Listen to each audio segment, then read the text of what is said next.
we're not sniffing them. So we energetic, to have an energetic exchange. And then what happens if we decide to have a conversation or interact in any kind of way, it's energy to energy first. And I want you to know that our energy is experience-based and it's emotionally based. All right. That's where intuition comes from. It comes from your experience and it comes from your intuition. It comes from your emotions. So what that means is that if you haven't experienced something, you're not going to be able to see it. I was told, I'm not sure, I didn't read it, so I'm not positive, but I was actually told that that like Columbus's ships were out on the water, visible for a few weeks before someone actually saw it, because it was so beyond their comprehension that they just couldn't register it. So it's as if they were never there. So it's not like they just appeared one day and then that's what happened. So it's the same thing with your intuition. So the 3 pitfalls of your intuition. One is that if you're not working it, that you're going to assume that everybody communicates the same way. And that is, that's actually not correct. I love when people talk about their, the different personality types, like the DISC program, you know, what kind of, are you a driver? Are you an influencer? Are you systems? Are you compliance? That's DISC. Or I forgot what that other one is called, where you're an EMFJ. Does anybody know what I'm talking about? What is that called, Frida? You don't remember? Myers test or something. Myers-Briggs. Right? So if you were to do handwriting analysis, the odds of someone having the exact same handwriting as you is 1 in 68 trillion. I prefer that than any kind of, categorization. Although I do love categories. I'd rather, when we talk about intuition, we talk with the 1 in 68 trillion, because that means there's no one that communicates exactly like you. All right. So the 3 pitfalls is, one is that you think that other people can talk just exactly like you. The other is that we come from different experiences, which is, that's that whole thing that we've been, that people are talking about right now, which is part of your, the whole diversity inclusion thing is really being, broadening out and understanding. And the third thing about intuition is, because we all have it, we all believe that we get to disperse it. And that's absolutely incorrect. That is called unwarranted or unsolicited advice, right? That's my favorite thing in the whole wide world. All right. So now that we know about the 3 pitfalls, the different voices is actually kind of comes out of that conversation. So I called it the ego voice, the emotional voice, and the intuitive voice, but it really boils down to 2 things. We can either call it the ego voice or we can call it the fear voice. And this voice comes from memories and experiences. Now, the reason it's tough is because your intuition also comes from emotions and experiences. Does this make sense? All right. And just so you know, you guys, this is not a dissertation.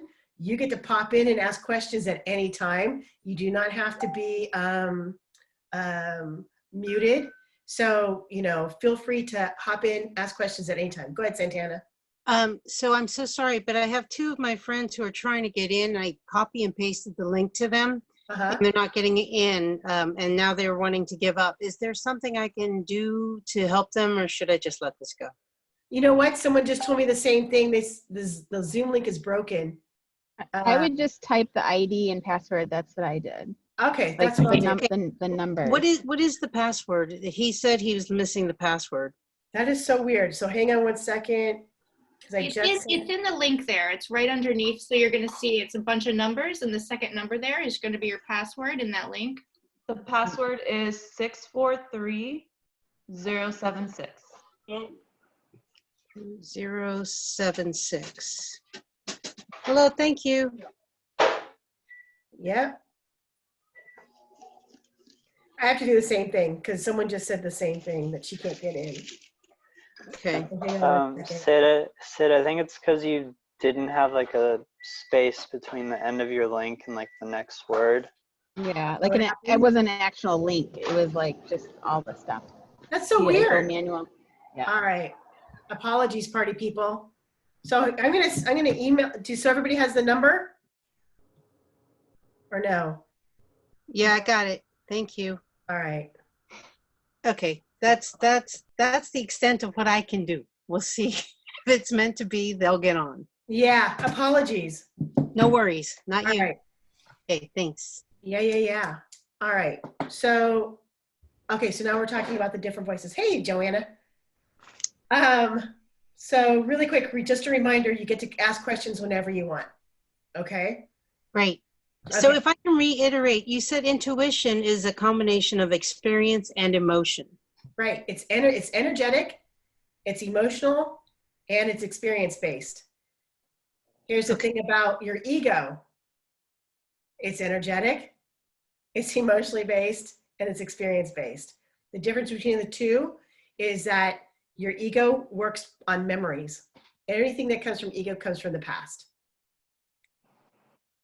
So here's how you can differentiate between the two. If you find that you get an emotional, physical charge when you're responding, it tends to be emotionally based, which is part of the ego. If you find that it gives you an energy charge that's beyond your body, then it's intuitive. Okay, here's an example. If someone asks me, if they look fat in a dress, and they do, emotionally based, I would say, I have to lie to her because she really likes this dress, right? And so now I'm messing with a memory. I'm messing with something, and I'm feeling it in my stomach. If I can look at my friend and notice it and just remember that they're a beautiful soul and just tell them that they look beautiful, then that works too. And that's the intuitive based. Any questions about that? I love that example. Yeah. Now, if you say, does it make my butt look big? Then it's a different conversation. I'm not joking. This is the truth, right? Because you can say with love that, yeah, these pants are not the right size or it's not the right fit, but you really have to see where you're coming from. Does that make sense? So when you're having a conversation with somebody and it's ego-based, there's always some kind of, it comes with a judgment and it comes from a past memory. So I bet you, let's see, we're all over the age of 18. So I can bet you that we've all had conversations or heated discussions or arguments where you already know what path you're going down because they're saying the same words and you're saying the same words and you've already had this inevitable, right, result. That's because we're both coming from emotional space, an emotional ego space. I'm coming from hurt feelings, they're coming from hurt feelings, okay? If you can't, and now here's how I'm going to show you. If I'm coming from hurt feelings and you're coming from hurt feelings, this is our line of communication, right? And we're battling and we're doing this. And look how hard this is, right? Now, if I can say something emotional, intuitively, then what happens is that I back up because I'm working with my my energetic body, and now that bar that's been the buffer is gone. Okay, does anybody need an example of this? No? Sure, go. I think it would be helpful. I would love it. Give me so tell me about someone that you're having a challenge with, or that you know that you have. You go. It's usually a brother or a spouse. A brother. I like that. I have a brother. It's usually brother. Okay. Yeah, So what do you guys usually argue about? politics. Oh shit. All right. So Yeah. this is really hard because politics is actually perfect because politics is very much in the brain, right? Mhm. And then from the brain there is and it's very emotional as well. But why is it emotional? It's emotional because it affects your life. It affects your life. So I would say I'll never forget the whole smoking tax, cigarette tax, because I'm like, I don't smoke. My parents, my mom got cancer, carcinoma, all that other stuff. But the law came out before she had carcinoma. And I had a struggle because I don't believe in smoking. And I do believe in taxes. so that can help programs. But then I thought about my mom, and I thought about my mom on fixed income who's addicted to cigarettes. She's a pack, a day smoker, right? So where am I going with this? So what happens is that I actually had to think two sides of the street, right, Diane? Mhm. Okay, so you can talk your politics versus his politics, and I'll make it really easy, Democrat versus Republican. You can talk about that all day long. You're not going to change the Republican's mind, right? And the Republican's not going to change the Democrat's mind. But here's what's going to happen. If you can remember that he's your brother and that he's done some amazing things for you, you can actually allow him to talk. Allow him what? And you could just say, okay. Oh, Without, now here's the hard part, without any kind of heat to it. No sass, no nothing. yeah. Or if you could say, I see your point. So remember when we were talking about intuition where different chakras are talking? Mm-hmm. All right. So if you're both coming at it from your stomach, here you are like this, right? Because stomach is the emotional holder. So here's your emotions, there's his emotions, and you guys are fighting, right? He's used to that fight and you're used to that fight too. But intuitively, if you can go, he just wants to be heard, right? Yeah. He just wants to be heard, and he wants to look smart. okay, right? Then you could just say, that's a smart comment, right? Or that's an intelligent comment, or I totally get your comment. Then what happens is that you acknowledged him, and then the fight is gone, right? It doesn't mean all of a sudden he's going to be a Democrat, but it means that you guys don't fight the same way. Yeah. Because it's going to have a different outcome. I try to do that often, actually. I say, I hear you, or I get it. With anybody when I'm arguing about anything in that regard. That's super And that usually does calm it down from that regard. Yeah. Right. So now, so here's the thing, the difference between emotion and intuition. To say I get it or I hear you, that is actually a lot of people, and especially in management positions, which is why you're going to be really amazing at your next job, is that it diffuses, right? Like, oh my God, they do hear me. Now, intuitively, if you can feel which chakra they're coming from, then you can validate them in that level. All right? Okay. Yeah. So intuitively, your brother comes from stomach, right? And you could say, I totally get how painful that is for you. You have just touched his emotional chakra, and now he's going to, and then that just kind of softens it up right away. Yeah. Okay. Does anybody else have an example, or want me to kind of show you by example? Go ahead. Hey, what's happening, Fluffy?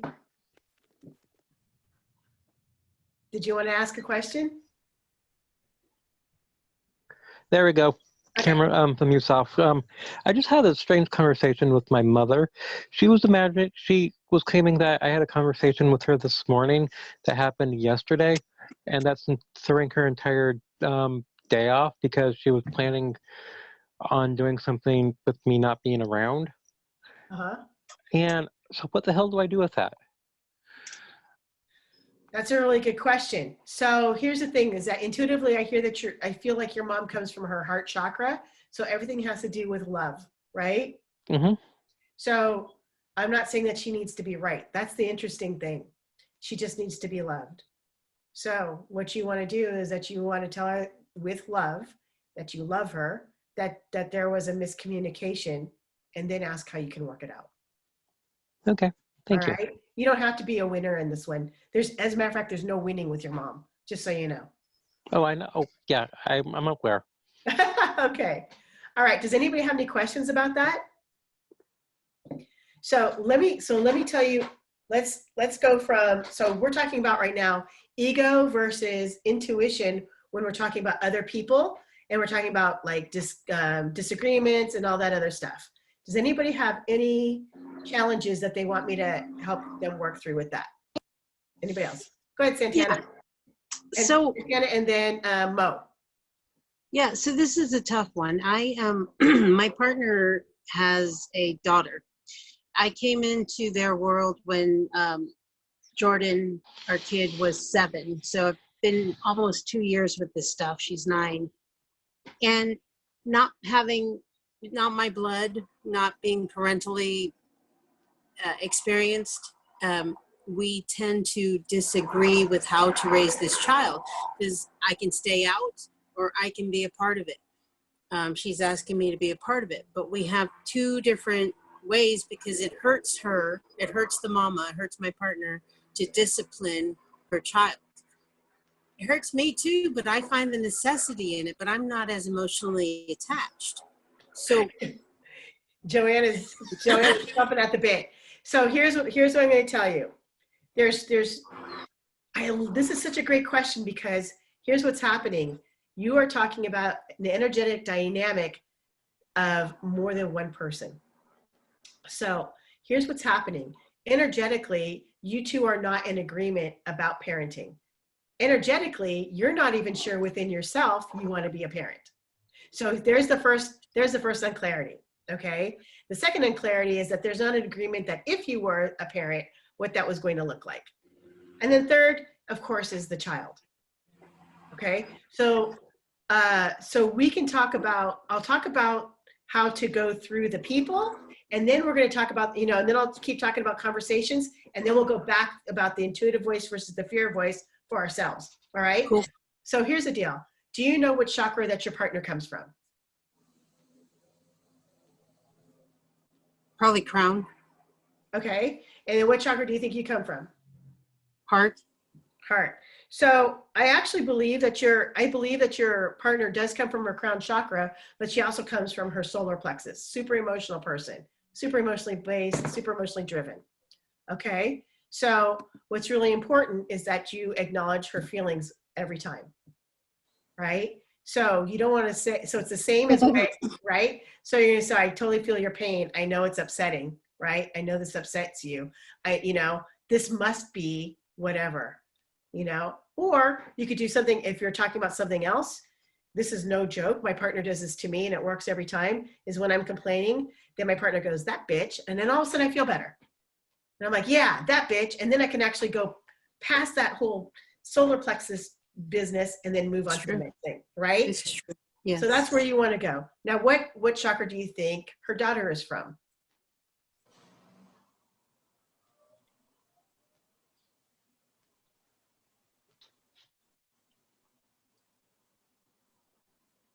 I can't tell you. I'd be guessing. I don't know. Usually where mama comes from, baby comes from as well.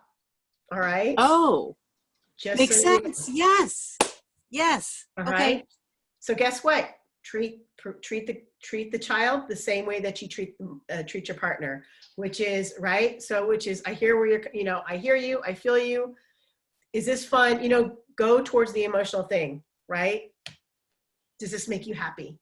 Or you look happy, or you look sad, or you feel sad. Okay, that kind of thing. Okay, so that's where that goes. And what will happen is I'll change up the dynamic. Make sense? Did that help you, Joanna? Jojo? Did that help too, or did you want to talk to it? No, I just was going to speak to it, but that was actually it. And when you said her solar plexus, I immediately got that. I didn't get her heart chakra at all. And so coming to this conversation, I tried to ground myself before, which is why I was a little behind. But I got the same. So it was just a confirmation for me. And I've been co-parenting for a long time with some really great children. And I just identified with the story. Yeah, it's super. It's really. It's not complicated. It's complex because right. Conversation with yourself, conversation with partner, and then conversation with the child. And most humans will tell you, well, what's in the best interest of the kid, and then work from there. And really, this is taking the added step to that. It's like, okay, well, that's what's best for the kid, but how do you guys communicate about what's best for the kid, right? So, yeah. That's true, but let's talk intuitively. Intuitively, if you don't buy in, then the conversation's moot. So right. if the buy-in is, so if there's no buy-in, so that's why the conversation with self is most important, Santana. Make sense? Yes. Because if you know what I mean, if there's no buy-in, then you're going to be sour all the way through. Well, we actually got better, but it got boiled down to it hurts Anne to stick with disciplinary actions. It hurts her. So 100% she's compromised, right? Right. Go to bed at 9. Well, mama, no, you're going to go to bed at 9. Okay, then it's 9:15 and it's like, where are you? Okay, I'll give you 10 minutes of reading time. I'm like, why? Right. And then I talked to her about it, and it ensues a bit of an argument because it's like, I have to spend time with her, and we ran behind. It's no big deal. Oh yeah, it is. Well, so this is really good. So here, is it a big deal, Santana? Yes, because in my head, yes, because what I've learned is Jordan needs consistency, right? Because she's a smart kid, smart kid, and learning how to manipulate. So she needs consistency, and my word is my word. Mom's word is not mom's word. Okay, so now this is great. So we're going to go back again, right? One is, do you have buy-in to being up to co-parenting? And you don't need to answer. Okay, once that happens, then it's really important for you two to talk about the thing. And then you could say, what's really important for me is consistency. What is most important for you? And then, and then that's where the conversation comes in. Because what Joanna said is true. What's best in the best interest for the child is really important.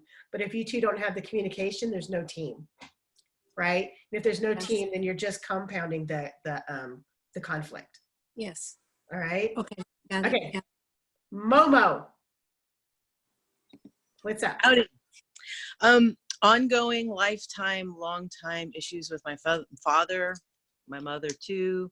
My father probably is the one I'm calling about at the moment.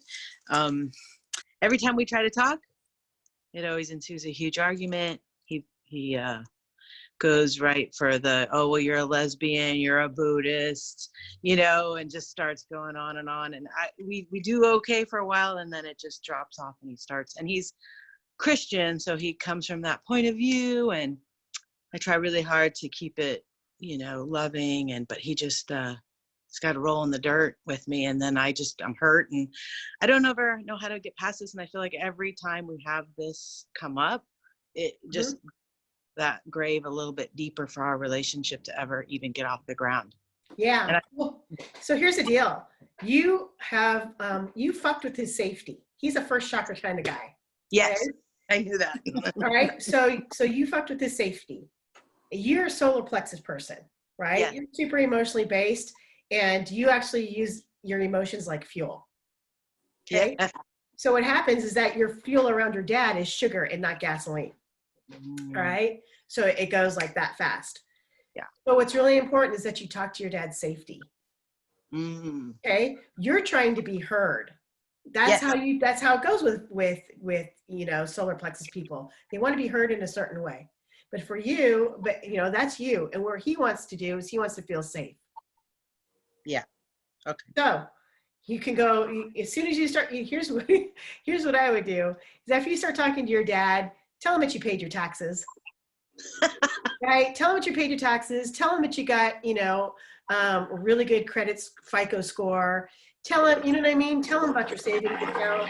Tell him that you changed your phone plan. It's funny because he always asks me, how's Kai? That's my dog that I share with San. How's Kai? He's a big, burly looking dog. Yeah. He'll protect you. He's protective. But I'm like, what? Okay. Yeah. It's all about safety. Go back to safety. Always go to safety. And remember, when you talk about his safety, what it does is that he'll acknowledge you. He just won't acknowledge you in the way that you expect to be acknowledged. Yes, that's happened. He'll go, Mo, you're a good saver. And you're like, okay, yay for me. Right. But what will happen is that you'll start getting the acknowledgement. So it's about starting with the thread and pulling the thread, and then it starts to unravel. Yes. Got it. Okay.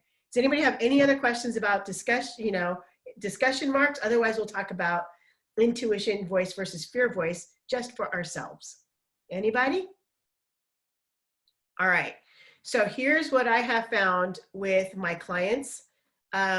Is that we are, I love my clients because they're all extremely intuitive. They're also really smart. And that's where the problem is. really smart people, the very first thought is an intuitive thought, immediately followed by the fear thought. Okay? Your intuitive thought is an expansive thought. Your fear thought is a funneling thought. So here's what it looks like. I would say, I can use videos, which is, oh my God, I'm so excited I'm going to do videos. And my very next thought is, you're fat, your hair is gray, right? Your hair is gray, and all these other things. So then the next thing I do is I stop, because now I want to make it perfect. So the thing about a fear thought is anything that tunnels in is a fear thought. Anything that expands out is an intuitive thought. Okay, so even as you're going towards your target with your intuition, there's a feeling of expansion. So here's an example. I'm doing this series, right? And I'm like, okay, I'm going to do this every Friday. And I'm like, and then my fear thought, do I even have enough to talk about? And then, so I throw it out there, and Maria says, hey, I want to talk about ego versus, and I'm like, great. So as I'm honing in on ego thought versus intuitive thought, other ideas come up. And that's intuition. Makes sense? But if I were to go and go, oh my God, I don't know if I have an hour, Friday afternoons are super busy for me, then that's your fear thought talking. Okay, so you could do it on a broad level, you could do it on a personal level. Let's talk about it for relationships. I love it when it comes to relationships, because what happens is that the fear thought ends up being the thing that looks like a nitpick. So and just so you know, it comes from experience, and it comes from a memory. So everybody's fallen in love once here, at least, right? And in that love, there was intuition, right? Because you're coming from a place of joy. So it's like, okay, so I can do these things, everybody's happy, I can see into everybody. And then all of a sudden, the humanness sets in, and they do something that hurts your feelings. And so now what happens is that it breaks down your intuition, and then you go straight into your memories. And then you start nitpicking this person, because this person hurt your feelings without even knowing it. Right? For me, it was when I was with my ex-husband, and I was, I think we started dating when I was 22. And, we always spent a whole lot of time together. And, I always hung out with his friends because we were super sporty, or I was super sporty with them. So I'd play football with them and all that other stuff. And then I wanted to do something that I wanted to do, and he said no. And then all of a sudden my feelings were hurt. And once my feelings were hurt, then all of a sudden his friend, his one friend is a pothead. Well, yeah, he's always been a pothead, but I didn't care when we were playing football, right? I got to see the better part of him. And then all of a sudden I went to the other part of him because of my hurt feelings. Okay. So when you're talking about intuition, it's always about an expansion, and and it doesn't categorize in the same way as ego. Does anybody have any questions about that? So can you give an example, like in that same scenario, of how a better intuitive response would have been? With your husband, your ex-husband, with that. With my ex-husband? Like with your feelings hurt, and you went after his friend, but then what should you have done? That would have been intuitive. What I should have done, or let's just say the better. I don't like doing should-haves, because everything ends up in the same place. So like when I do a reading, I have information, and I go, do you want to ask my questions first or do the information first? It doesn't matter, because it's all going to come together anyway, right? It's just that different path, same result. So the best case scenario for me, if I was mature enough intuitively as well as experience-based, would have been, I do these things with you, sometimes because I love you more than what I want to do. Okay. Then I say, this is really important for me. Do you love me more than that? Or do you love yourself more than that? And not be judgmental about it, so that he could answer honestly. And then I could then also start answering myself honestly, which is, yeah, I don't want to go play football with you guys. I want to go get my nails done. Mm-hmm. Does that make sense? Yeah. I know it's not the clearest scenario, but that would have been the highest case. And then what happens is then he gets to decide. He gets to decide whether or not he's going to go intuitively, which is to go and go, okay, what is it that I'm really looking for in a relationship? And what is the energetically the thing? Or am I going to go with this, which is it's boy time? Does this make sense? And then based on that, I get to decide something else. Whole set of different decisions. Yeah. It's faster. Okay. Does anybody have any questions about that? Does anybody have any relationships or any work decisions, anything where they're like not sure whether or not it's intuition or ego? So I had a question in there because I was following you with the whole expansive thought is intuition, the contractive thought is fear. I got that example, but Yep. then you said, and then it versus with ego, and then I lost you. It's like, is ego part of the contracted thought facing fear? I don't understand. The ego thought and the fear thought are the same thing, right? Okay. Anytime that we have an ego thought, it's because we're judging and we're coming from a memory. Intuition comes from an experience, same thing, right? It comes from an experience, but it's only to recognize what's going on.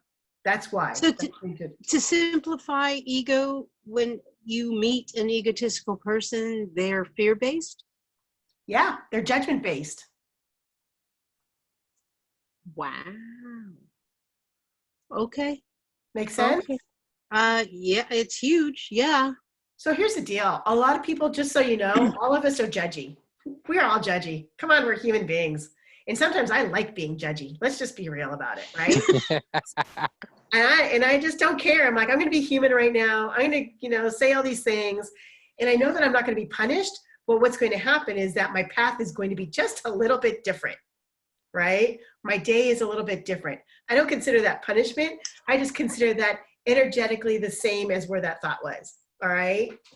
So that's what happens. So it's kind of like, if I'm going to go judge somebody, which I do from time to time, okay, more than time to time, let's just be real, but I do it. And when I do it, what happens is then I find that it's hard for me to get out of that judgment space and just be cool. Right. Which is why I love having meditation in the morning, because then it keeps my mind open instead of waking up with a really foul ego thought.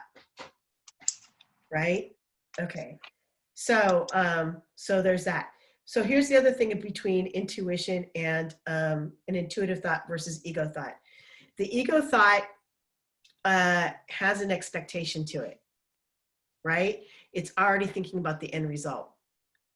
The intuitive thought knows that there will be an end result, but there's no picture to it, or the picture is vague. Does that make sense? Raise your hand if you're an artist, because I know there are at least 2 artists in here, right? 3, that's right, 3 artists. Sorry about that, Chris. I knew you were an artist. All right, so when you force something, it's never going to turn out. That's your ego, right? Because you're trying to force it. But if you stay in curiosity or you stay in openness, loved your installation, by the way, Valerie, beautiful. What happens is that usually you end up with something better than what you first thought of. Is that true? Right? So it's easy to define an art because you push. The other thing about ego thoughts is that you find that the door of opportunity does not open. And that's because we're trying to push the door open. When you find that, you just have to pull. That's the difference. Make sense? Does anybody have any questions about this? Anybody have any scenarios? Anything that, yep, go ahead, Chris. I had a question. So Yep. The way these things are sort of presented, like the way we're talking about sort of egoic and intuitive thinking, they're presented in like opposition to each other, like pretty much all the time. Is that the case? Like, is there room for like, does your ego like inform your thinking in any like rewarding way, or does it strictly limit your thinking? Yeah, no, your ego, it's really important to have an ego, right? It really is. It's important to have an ego where we are these days. So unless you're set up in a place where you are, Spencer's here. Okay, so here, we're, Spencer and I are black belts. We don't really talk about it very much because you're not really supposed to. But here's the deal. Our black belt test is 48 hours long, and there's no sleep.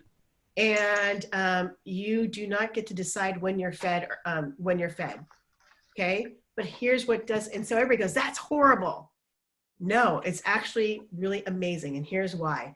There is someone with us every moment in those 48 hours.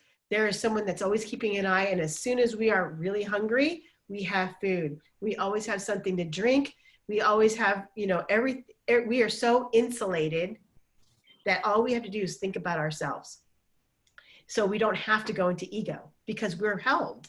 We're held in a certain way. Can you agree with that, Spence? Yeah. Okay. So if we were in that situation where we could be held in a certain way where there is no ego, then we can go, then of course, then there we are. But we aren't in that world. So we do need ego, right? It's ego that actually moves us. It actually moves us forward. We actually need ego because competition is good, right? So long as you have the you're not coming from loss, right? Because competition actually brings out the best in people, right? It's that kind of thing. What's that?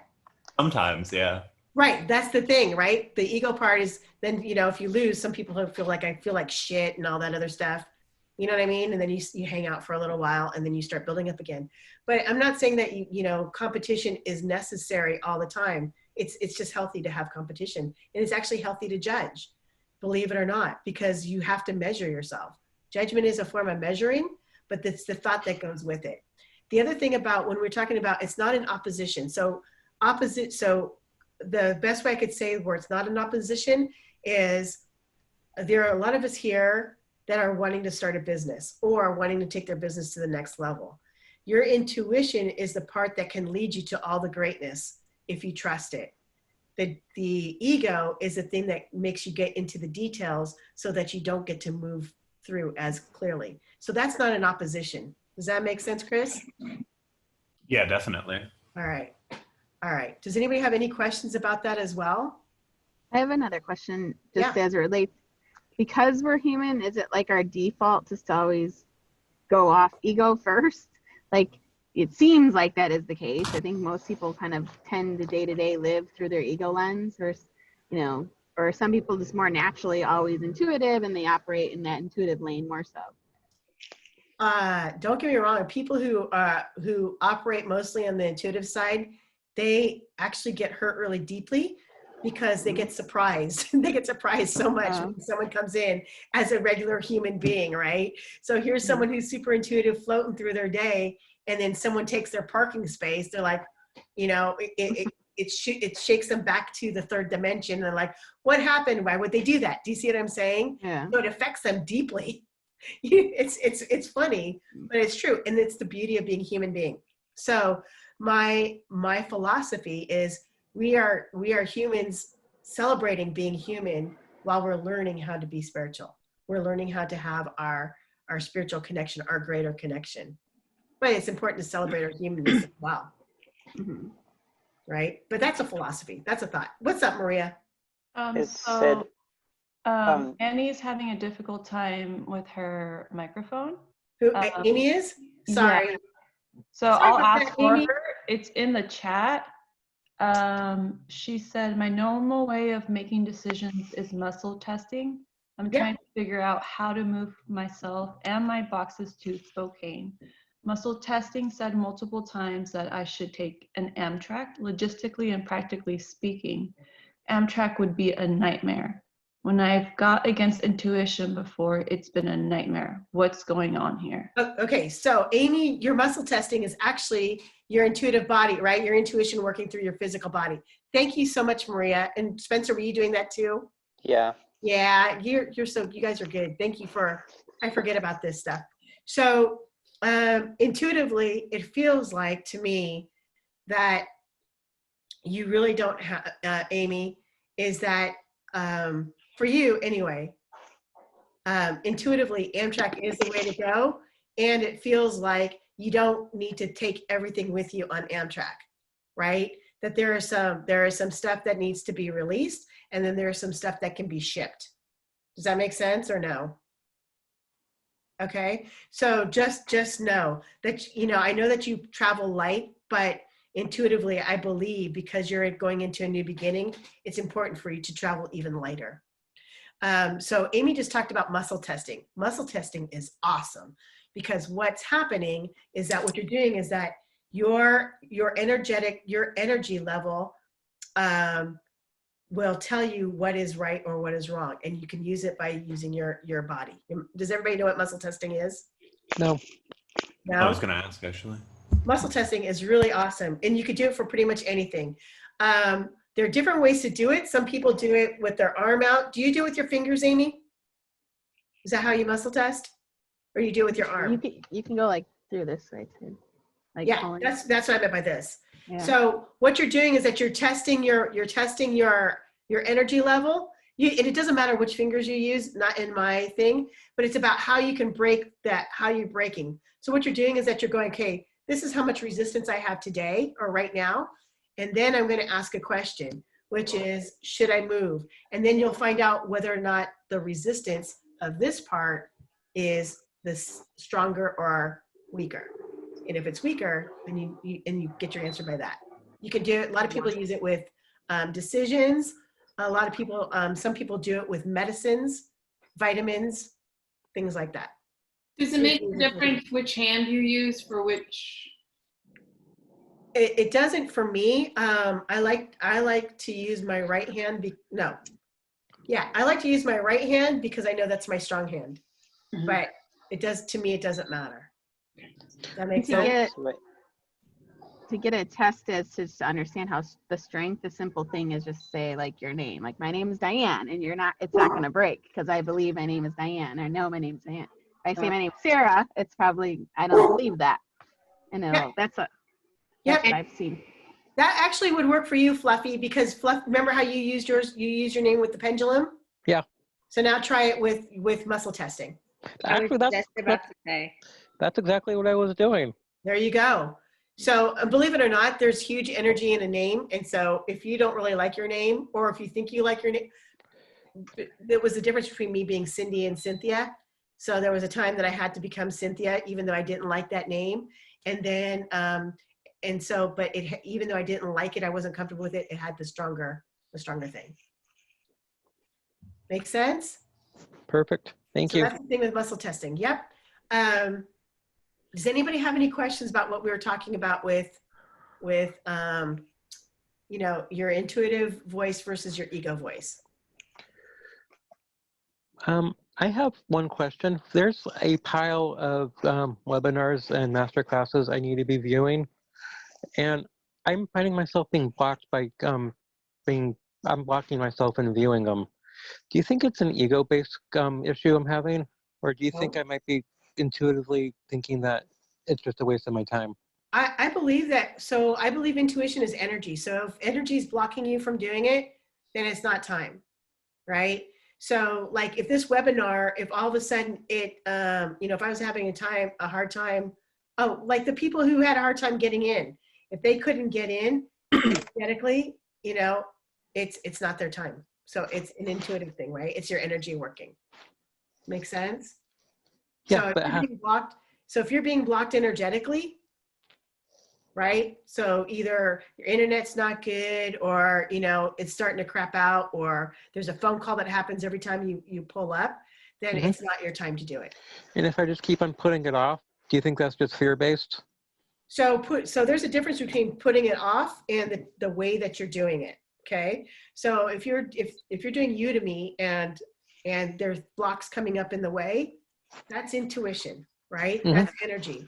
If you're putting it off because, Sudoku, which is my thing, Sudoku happens to be more interesting, that's ego. Okay. Right? It's a fear. Okay. And the other thing is I'm having a hard time actually getting up early in the mornings. It doesn't matter if I get to bed on time the night before, but anything before 8 o'clock just doesn't seem to want to happen. Do you wake up at 8? Yeah. All right. So now I'm going to go into symbology. 8 is a good time for you because 8 is a number of success. So when you wake up at 8, you actually feel successful. So try, if you want to really go earlier, try, let's see, 8 o'clock. So 7:50 is a 4, 7:45 is a 9 and 8. Try 7:45. That's 9 and 8 is 17, 8. Try 7:45. Okay, thank you. Right? Anything that has the number 8 in it. Got it. Okay. That makes perfect sense. All right. Any other questions about that? I know that was a little bit off base, but I'm happy to answer that. Go ahead, Santana. So this is really interesting when you said it wasn't meant to be, because my 2 friends that I wanted to go, I invited 3 people. Mo is on here. Yeah. So I did, so it wasn't me because she got on. So Right. it's so interesting. And the 2 other people, they're together, and one of them is very computer savvy. I mean, just like, you know, creating programs for big, huge corporations. So there was no reason why he couldn't get in, and he couldn't. Right. So now you've explained. Yeah. Yeah. Thank you. So it just wasn't the time. And so ego would keep going and would add frustration. Yeah. Right. Again, ego does this. Ego presses against this thing and makes it a bond, right? And you can't get closer. Intuition expands to get closer if you want. Thank All you. right. Amazing. All right. Any question now? If we don't have any, do we have any more questions about intuition versus ego voice? If not, I'm happy to open up for any questions at all. Go ahead, Valerie. Hi. Hey. I was about to ask this about 10 minutes ago, and then I lost it. But I have 2 projects that I have to do in June, and they're new for me. And I have kind of perfected a system of receiving what I'm supposed to be doing. And so I have 2 murals I'm supposed to be doing in June, provided people can be outside, etc. And I have had what feels like a block for like 2 months. Partly it's a new medium, and I feel a lot of pressure. But I do so much work like this in a different medium that just flows. I just know the system. I know I sit down, I like doodle, it comes, you know, I have a whole system of how I can sit down and receive it. And like I've been trying to do this for, you know, almost 6 to 8 weeks. And anyway, so today for the first time I sat down, I was sort of in a deep grounded space. I lined up my energy so that and I got this message like, just do this for 2 to 3 days. It's kind of like clearing out the garage or something. Yep. You know, it just, because I'm drawing and it's not coming. Exactly. But I got this message, you know, but I guess when you're talking about the ego as the past, I keep hearing like, you know, you can't do this because I don't know, for, you know, myriad of reasons. But so anyway, I'm looking for a little bit. I mean, I know I got the message, but now I'm doubting the message. And No, okay, so that's perfect. So your message is your intuition talking. Your doubting is now your ego or your fear thoughts. First of all, I want you to really be clear about the tone of the voice of your intuition, okay? Because there is a voice, even though it's not an actual voice that you hear, you know that there's a tone. It's and very gentle and quiet and soft, but I hear it. I can hear it. Exactly. Now think about your doubts. What does that feel like? What does it sound like? Right. Do you see what I'm saying? Right. Where's it coming from? It's just like, it's very tight. I always think of everything, like when you were saying, I think of everything, if it's tight, then it's not coming from. Right. If we're not coming from that intuitive, that creative space, right? Yeah. So what's happening is, if you trust this, what's happening is that by you just doing and getting centered and just doing what you did, what that's doing is that it's actually loosening up that voice that fear voice, so that there's more space for you to hear the intuitive voice. All right. So here's what the way that you've been doing things. Here's your new medium, and here's the struggle, right? Because there's an old thought there. And so if you trust, again, what it does is that it opens it up, it stops that bond, and then you can blend again. All right. So that's the thing. And then don't be surprised if you need to do a different medium. So if you're like doodling, right? If that used to be the thing, it might be that all of a sudden you have to write. And it doesn't mean that you have to journal. It could just be words. And then you put the words, and then, it could be anything as simple as that, or it's just straight up colors. So it's going to be a little bit different, but the process will be the same. Great. That's all right. So it'll be way more familiar to you than you think. Can I just do one other little tangent? During this last half hour, I cannot stop yawning. Yeah. I find it when I'm releasing energy. The feeling. Yeah, it's just things like are building up, and then I yawn kind of incessantly to release the energy. So. Well, hopefully it's not because I'm boring. No. So there's this really great healer. Actually, there's a couple of really good healers. One, his name is, I think his name is Manuel Esparza. I can't remember. It's been Manny, yeah, I think it's Esparza. And the other one is Andrea Willoughby. They're really good healers. And then what they do is, as they're healing, they yawn, because what happens is that they're taking energy, and then by the yawn, it's taking out that energy so that they can bring in different energy. So the yawn's really important, because the yawn is actually a kind of a release. So the yawning is yeah. It could be some of our energy too, because I was telling her, actually, when I was with Andrea, I told her how I yawn all the time when I'm at orchestra, like intently, and she's like, it's because of the people, like it's that group of people, like you're taking on other people's energy, right, making you release it, basically. Yeah. And so every time I do this thing, I channel in the fifth dimension. Anytime Andrea's around, as soon as I start meditating, straightening, aligning myself with the fifth dimension, she starts yawning, and it cracks me up, because all she's doing is that she's clearing out the energy so that I can go ahead and do my channeling faster. She can't help herself. That's what she does.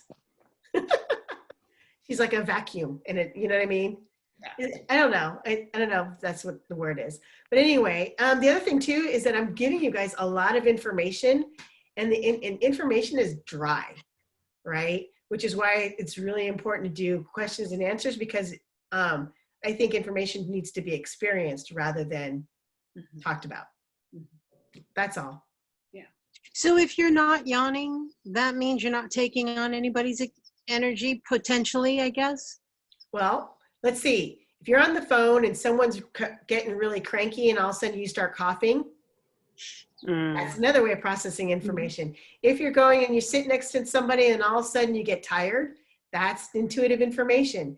If you're sitting across from somebody and all of a sudden you get a stomach ache, that's intuitive information. Right? It's not just yawning. There's so many different ways. Hey, so that brings up a question. Sometimes when I'm talking to someone, or listening to them, all of a sudden I get very lightheaded, and I feel like I'm suddenly like 3 feet to the left or something. Like there was this huge energy shift where like I got some sort of download or something, but I can't perceive anything to be different except for the lightheadedness. I think for you, what happens is that because you play with your energy so much, and that you're like in an experimental phase, I think that's the best way to say it, is that it leaves you open. And so because you're open, then things happen that are a little bit unusual. I think that's the best way to say it. So if you know what I mean? So it'd be really interesting if you just kind of like, before you answered any phone call or whatever, you just take one deep breath, get into your feet, then you're all good. I was just about to say grounding would definitely help with that. So if you are being in an experimental space right now, also making sure that the practice of grounding every morning or grounding when you're starting to interact with people will help you be a little more experimental with that. Yeah. You'll be able to experience more of the energy flow. Thank you. Yeah, I have absolutely no earth in my chart, so grounding is the last thing on my mind. Yeah, I was just gonna say, Fluffy likes being out there, so and that's okay. But but because he's playing with it, That's why, you know what I mean? So that's not, Thank you. that's not his thing, but could be. I'm learning. Yeah. Does anybody have any other questions? I have one ahead, to speak. Maria. Oh, go ahead, Maria. I'm just reading what Amy is saying. She Oh. said, I often do the yawning thing too. You might be clearing some of my energy because I haven't done my daily energy clearing yet today. I have a friend who farts to release energy in a room. Which, you know what? I'm so glad that I am not that healer, because I am super embarrassed by farting, unless I'm around my friends or, you know, my loved ones. I also know someone who, when they're doing healing, they burp. Yeah, so it's that kind of thing. Does anybody have any other questions? Because it's 2:00 and I want to make sure that I leave you guys feeling good.